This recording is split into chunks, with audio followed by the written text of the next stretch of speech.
Indonesia akan menghadapi Australia dalam penyisian grup C kualifikasi Piala Dunia 2024 zona Asia. Pertandingan Indonesia versus Australia akan berlangsung di Gelora Bung Karno 10 September 2024. Ada 14 pemain naturalisasi yang akan mewakili Indonesia di pertandingan ini. Jumlah pemain naturalisasi timnas di era Coach Sinteyong memang yang terbanyak sepanjang sejarah. Pada laga lanjutan kualifikasi Piala November mendatang, rencananya Miss Hilgers dan Eliano Randers akan ikut bermain. Keduanya sudah diperkenalkan ke publik oleh Ketua Umum PSSI Erick Thohir pada 6 September 2024. Sebenarnya apa sih alasan Erick Thohir dan Sinteyong terus menambah jumlah pemain naturalisasi? Pelatih Timnas Indonesia Sinteyong memang mengakui peran pemain naturalisasi bagi kemajuan timnas. Sinteyong mengatakan kehadiran pemain naturalisasi itu bisa meningkatkan kualitas dan menambah kekuatan skuad Garuda. Menurutnya, keberadaan pemain naturalisasi bisa memacu para pemain lokal untuk tampil lebih baik.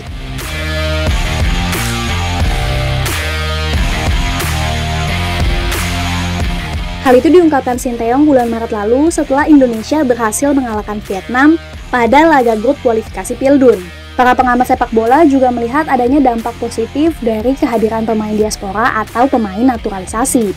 Dampak pemain naturalisasi terasa ada perubahan dari situasi di lapangan ya. Kalau kita lihat respon terhadap pertandingan, respon terhadap perubahan tactical game, respon kepada lawan, wasit, dan kita bisa bermain lebih variatif dengan kehadiran pemain naturalisasi atau diaspora, dan gaya bermain juga tidak lagi melulu kita kencang di sayap, meskipun itu salah satu kekuatan kita yang ditakuti oleh lawan-lawan Indonesia.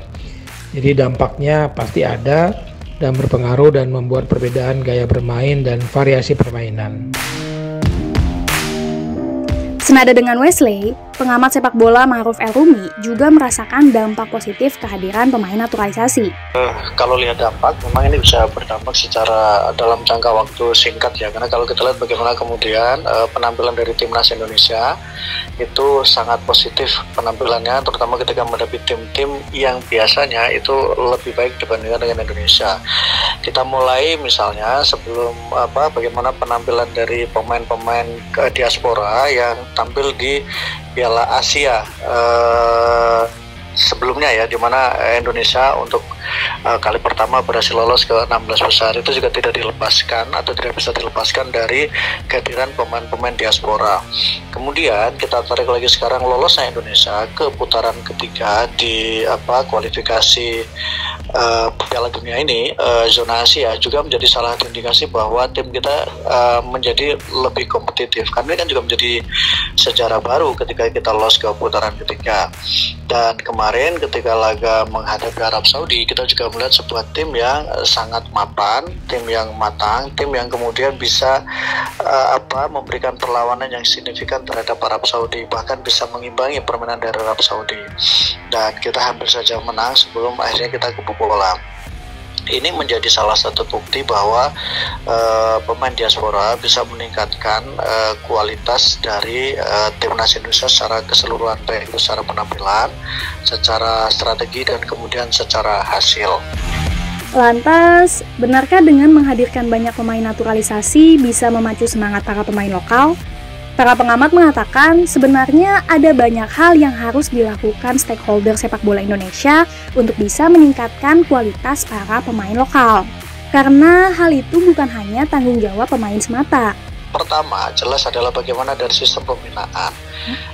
Pembinaan harus ditingkatkan ya, bagaimana kualitas pelatihnya, kualitas sarana dan prasarana pendukungnya, kualitas lapangannya.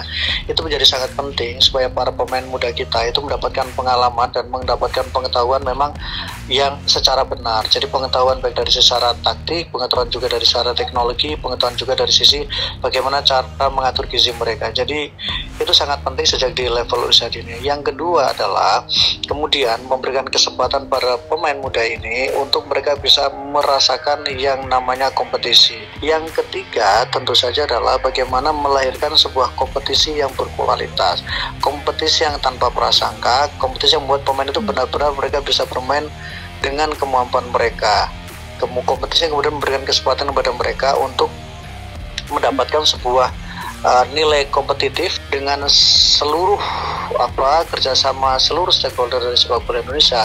Harapan kita adalah kualitas pemain kita meningkat, karena tidak bisa pemain itu mau usaha seperti apapun, tapi kalau mereka hanya berdiri sendiri, tidak ada dukungan dari stakeholder sepak bola, tidak ada dukungan dari federasi, tidak ada dukungan dari pemerintah, tidak ada dukungan dari pihak lain termasuk pihak swasta, ya susah juga.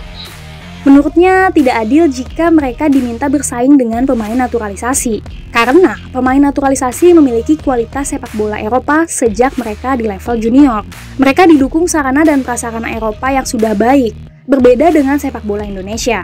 Untuk itu, peningkatan kualitas pemain lokal sejak level junior sangat penting. Senada dengan Maruf, Wesley juga mengatakan bahwa PSSI perlu meningkatkan kualitas para pemain sejak usia dini.